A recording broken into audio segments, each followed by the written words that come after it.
अच्छा, तो आज के टाइम में अगर आप जो है किसी ऐसे बच्चे की एसबीआई बैंक में एक जीरो बैलेंस वाली अकाउंट ओपन करना चाहते हैं, जिनकी उम्र 0 साल से लेकर के 18 साल के बीच में है, या फिर गाइस आप जो है किसी बच्चे की अकाउंट जो है एसबीआई बैंक में ओपन कर दिए हैं, तो फाइनली गाइस ये वीडियो आप ही के लिए है।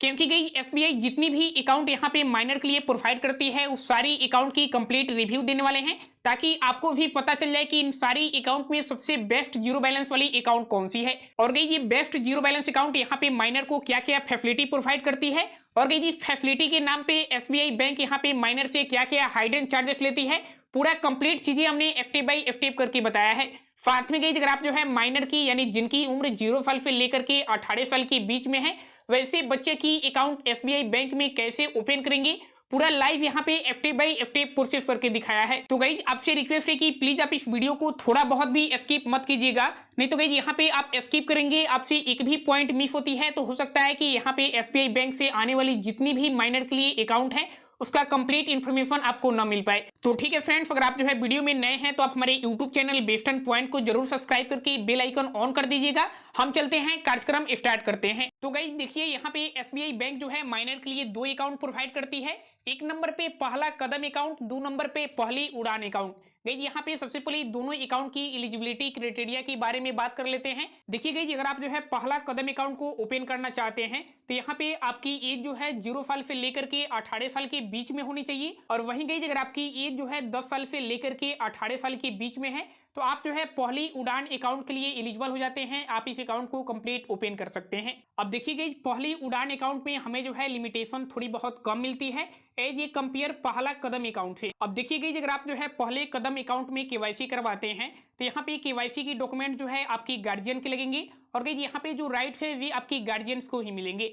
लेकिन गाइस अगर आप जो है पहली उड़ान अकाउंट में केवाईसी कराते हैं तो यहाँ पे केवाईसी कराने की जो भी डॉक्यूमेंट है वे तो आपके गार्जियन के लगेंगे, लेकिन जो राइट्स है यहाँ पे माइनर को ही मिलेंगे। यानी कि जिनकी भी अकाउंट ओपन होगी उनको यहाँ पे कंप्लीट राइट्स मिलेगी, वे अपनी अकाउंट को कंप्लीट अपनी मर्जी से यूज कर सकते हैं। इसलिए गाइस मैंने आपको बताया था कि पहली उड़ान अकाउंट में लिमिटेशन थोड़ी बहुत कम मिलेगी। इस अकाउंट की फुल केवाईसी करने के लिए यहाँ पे माइनर को भी अपनी डॉक्यूमेंट देना होगा, और गाइस यहाँ पे गार्जियन को भी अपने डॉक्यूमेंट देना होगा। देखिए गाइस गार्जियन यहाँ पे अपनी पैन कार्ड, आधार कार्ड दे सकते हैं। माइनर के पास अगर अपनी आधार कार्ड है तो यहाँ पे आधार कार्ड देंगे, अगर यहाँ पे आधार कार्ड नहीं है तो अपनी जन्म प्रमाण पत्र भी दे करके अपनी अकाउंट ओपन कर सकते हैं। अब चलिए गाइस इस अकाउंट की बेनिफिट क्या है, यानी माइनर को यहाँ पे बेनिफिट क्या क्या मिलती है ये चीज हम समझ लेते हैं। सबसे पहले यहाँ पे आप देख सकते हैं आपकी दोनों अकाउंट यहाँ पे बिल्कुल जीरो बैलेंस के साथ ओपन होती है। यहाँ पे आपको एक भी रुपया अपनी अकाउंट में बैलेंस मेंटेन करने की झंझट नहीं है। साथ में गाइस यहाँ पे फुल केवाईसी होने के बाद ही आप अपनी अकाउंट में 10 लाख से ज्यादा रुपया यहाँ पे आप जो है नहीं रख सकते हैं। देखिए गाइस यहाँ पे अगर आप जो है 10 लाख से ज्यादा रुपया आप अपनी अकाउंट पे रखते हैं तो मैं पहले ही बता देता हूँ कि यहाँ पे आपकी अकाउंट को फ्रीज कर दिया जाएगा, और फिर गाइस आपको जो है ब्रांच विजिट करके वहां पे आपको रिक्वेस्ट करके आपको अपनी अकाउंट को अनफ्रीज कराना होगा। तो फाइनली गाइस यहाँ पे आप इस बातों पे ध्यान देंगे, और गाइस मुझे नहीं लगता है कि माइनर को 10 लाख से ज्यादा अमाउंट अपनी अकाउंट में रखनी होगी। अब देखिए गाइस हम इंटरेस्ट रेट के बारे में बात करें तो यहाँ पे पहला कदम अकाउंट में भी 2.75% की इंटरेस्ट रेट मिलती है, और पहली उड़ान अकाउंट में भी 2.75% की इंटरेस्ट रेट यहाँ पे जोड़ करके आपको मिलती है।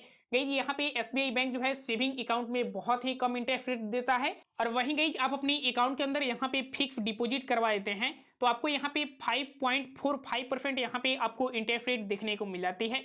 और गाइस यहाँ पे ऑटो स्वीप लिमिट की भी फैसिलिटी मिलती है, और गाइस सबसे बड़ी कमाल की बात यह है कि आपको अपनी अकाउंट के साथ यहाँ पे नोमनिंग भी ऐड करने की फैसिलिटी मिलती है। अब चलिए गाइस बात कर लेते हैं इन दोनों अकाउंट से मिलने वाली डेबिट कार्ड के बारे में, और गाइस इस डेबिट कार्ड से रिलेटेड जो भी चार्जेस है इनके बारे में। जैसे कि गाइस आप सभी लोगों को पता है कि इन दोनों अकाउंट के साथ एसबीआई जो है 1 रुपये की क्लासिक डेबिट कार्ड प्रोवाइड करती है, जो कि गाइस एसबीआई बैंक की सबसे लोअर वेरिएंट की इस डेबिट कार्ड को माना जाता है।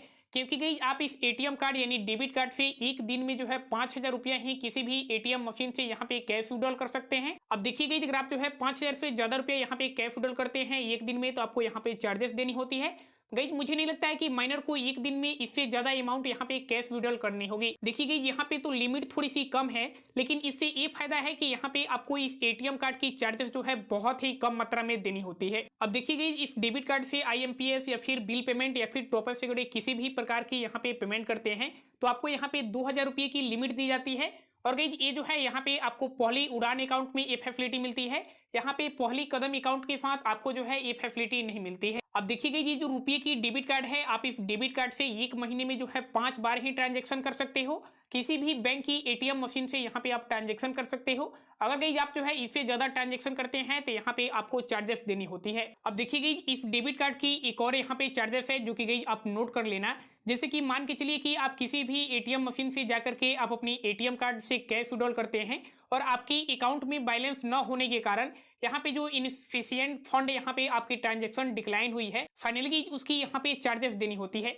यहाँ पे एक ट्रांजैक्शन पे आपको जो है 25 रुपया यहाँ पे आपको चार्जेस देनी है। इस चार्जेस से आप कैसे बच सकते हैं, इसके लिए गाइस आप जब भी किसी भी एटीएम मशीन में कैश विड्रॉल करने के लिए आप जाएंगे तो वहां पे सबसे पहले आप अपनी बैलेंस को चेक कर लेंगे कि आपको जितना रुपया यहाँ पे कैश विड्रॉल करना है उतना रुपया आपकी अकाउंट में है, तब यहाँ पे आप कैश विड्रॉल करेंगे। देखिए गाइस ये जो चार्जेज है लगभग सभी एटीएम में सेम ही चार्जेज है, यहाँ पे इतना ही चार्जेस आपको सभी एटीएम में देनी होती है। तो फाइनली यहाँ पे आप अपने हिसाब से इसे मैनेज कर लेंगे। और गाइस मजे की बात यह है कि इस अकाउंट के साथ आपको चेकबुक और पासबुक दोनों फैसिलिटी मिलती है। लेकिन गाइस यहाँ पे भी आपको कुछ बातों को ध्यान में रखने की जरूरत है। सबसे पहले यहाँ पे हम चेकबुक के बारे में बात करते हैं। तो यहाँ पे आपको चेकबुक बिल्कुल फ्री ऑफ कॉस्ट मिलती है, 10 पेज की चेकबुक आपको मिलती है। लेकिन गाइस यहाँ पे जो पहला कदम अकाउंट है, यहाँ पे जो आपको चेकबुक मिलेगी ये आपके गार्जियन की नेम से इशू किया जाएगा। और गाइस यहाँ पे जो पहली उड़ान अकाउंट है यहाँ पे आपको 10 पेज की चेकबुक मिलेगी। लेकिन गाइस यहाँ पे आपको माइनर के नेम से ही चेकबुक को इशू किया जाएगा, यानी कि गाइस जिनके नेम से अकाउंट है उन्हीं के नेम से यहाँ पे चेकबुक इशू किया जाएगा। अब गाइस यहाँ पे हम पासबुक के बारे में बात करते हैं। देखिए गाइस यहाँ पे पासबुक आपको दोनों अकाउंट के साथ मिलता है, लेकिन गाइस आपको यहाँ पे पासबुक ऐसे नहीं मिलेगा। यहाँ पे आपको ब्रांच में जाकर के आपको रिक्वेस्ट करनी होती है, यहाँ पे आपकी रिक्वेस्ट को एक्सेप्ट किया जाएगा, तब यहाँ पे आपको पासबुक मिलेगी पहला कदम अकाउंट के साथ। और गाइस यहाँ पे पहली उड़ान अकाउंट के साथ आप रिक्वेस्ट करें या फिर नहीं करें, यहाँ पे आपको चेकबुक तो बिल्कुल मिल ही जाती है। अब देखिए गाइस सबसे इंपॉर्टेंट टॉपिक पे बात करते हैं कि आप इस अकाउंट को ओपन कैसे करेंगे। यहाँ पे गाइस आपको यूट्यूब पे बहुत सारी वीडियो मिलेगी जिसमें बताया जा रहा होगा कि आप घर बैठे इन दोनों अकाउंट को कंप्लीट ओपन कर सकते हैं, यानी ऑनलाइन ओपन कर सकते हैं। लेकिन गाइस यहाँ पे बिल्कुल गलत बात है, आप इस अकाउंट को ऑनलाइन ओपन नहीं कर सकते हैं। इस अकाउंट को ओपन करने के लिए फाइनली गाइस आपको अपने गार्जियन को साथ में लेकर के आपके गार्जियन की जो भी डॉक्यूमेंट है उसको और आपको अपनी डॉक्यूमेंट लेकर के ब्रांच में विजिट करना होगा। वहां पे गई ब्रांच में विजिट करके आप अपने अकाउंट को कंप्लीट ओपन करेंगे। लेकिन देखिए दोस्तों यहाँ पे मैं इसका भी एक आसान सोल्यूशन बताता हूँ कि यहाँ पे आप अपने मोबाइल फोन या लैपटॉप पे कोई भी एक क्रोम ब्राउजर ओपन करेंगे और गई यहाँ पे आप सर्च करेंगे SBI minor account opening form. गई आप लेकर के जैसे ही सर्च करेंगे यहाँ पे आपके सामने कुछ इस प्रकार से इंटरफेस ओपन होती है। यहाँ पे गई सबसे पहले आपको इस फॉर्म को डाउनलोड करनी है। देखिए गई इस फॉर्म की डाउनलोड लिंक मैं डायरेक्ट वीडियो की डिस्क्रिप्शन में दे दूंगा, आप वहां से भी डाउनलोड कर सकते हैं। इस फॉर्म को डाउनलोड करने के बाद आप इसका प्रिंट आउट निकलवाएंगे। उसके बाद गई इस फॉर्म को आप जो है पूरी बारीकी तरीके से आप बिल्कुल फिल करेंगे और इसके बाद यहाँ पे आप अपने पेरेंट्स की डॉक्यूमेंट, आप अपनी डॉक्यूमेंट जैसे आप अपनी आधार कार्ड की फोटोकॉपी इस फॉर्म के साथ अटैच करेंगे। अगर आपके पास आधार कार्ड नहीं है तो आप अपनी जन्म प्रमाण पत्र की फोटोकॉपी इस फॉर्म के साथ अटैच करेंगे। साथ में आप जो है अपनी 2 पीस कलरफुल फोटो यहाँ पे इस फॉर्म के साथ अटैच करेंगे और गई ले जाकर के ब्रांच में सबमिट करेंगे। आपको अपने गार्जियन को साथ में लेकर के जाना है। उसके बाद आपकी अकाउंट की केवाईसी करके आपकी अकाउंट को कंप्लीट ओपन कर दी जाएगी। इससे गई आपको बेनिफिट ये हुई कि ब्रांच जा करके आपको लाइन में लग करके फॉर्म लेने की जरूरत नहीं है, वहां पे धक्का मुक्की खा करके आपको अपने फॉर्म को भरने की जरूरत नहीं है, क्योंकि गई आप ये सारी प्रोसेस आप अपने घर से करके ही जाएंगे। अब देखो गई ब्रांच जा करके आप अपने अकाउंट को नहीं ओपन कर सकते हो तो मैं इसका भी एक सोल्यूशन बताता हूँ। यहाँ पे गई आपकी उम्र जो है 15, 16, 17, 18 साल की होगी। अगर गई आपकी 18 साल की उम्र है तब तो यहाँ पे आप घर बैठे अकाउंट ओपन कर सकते हैं। लेकिन गई यहाँ पे आजकल मार्केट में 2 ही अकाउंट चल रही है, एक है कोटक महिंद्रा बैंक की और दूसरा एयू स्मॉल फाइनेंस बैंक की। गई यहाँ पे दोनों बैंक में अकाउंट जो है बिल्कुल जीरो बैलेंस के साथ ओपन हो जाती है। गई इसमें भी मुझे सबसे अच्छा यहाँ पे कोटक बैंक लगती है। यहाँ पे गई बहुत ही आसानी से 2-3 स्टेप फॉलो करेंगे तो यहाँ पे आपकी अकाउंट जो है कंप्लीट ओपन हो जाएगी। यहाँ पे आपको बारीकी से सुनने की जरूरत है। देखिए गई यहाँ पे आप अपने ही मोबाइल नंबर से, यानी कि गई आप जिस मोबाइल नंबर को यूज करते हैं उस मोबाइल नंबर को इस बॉक्स में कंप्लीट फिल करेंगे। इसके ऊपर यहाँ पे आप अपने पेरेंट्स की डॉक्यूमेंट के बेसिस पे आप इस अकाउंट को कंप्लीट ओपन कर सकते हैं। और गई ऐसे में आप इस अकाउंट को कंप्लीट यूज भी कर सकते हो अगर आपको यहाँ पे एक अकाउंट की नीड है तो। देखिए गई यहाँ पे ऐसे आपके पास एक अकाउंट भी हो जाएगा यूज करने के लिए और आपको कहीं भी इधर उधर भटकने की जरूरत नहीं है, ना ही आपको ब्रांच गुड़े जाने की जरूरत है। तो फाइनली अगर आप इस अकाउंट को ओपन करना चाहते हैं तो मैं वीडियो के डिस्क्रिप्शन में ऑलरेडी लिंक दे रखा हूं। फाइनली वहां से जाकर के आप हेल्प लेकर के आप अपने अकाउंट को कंप्लीट ओपन कर सकते हैं।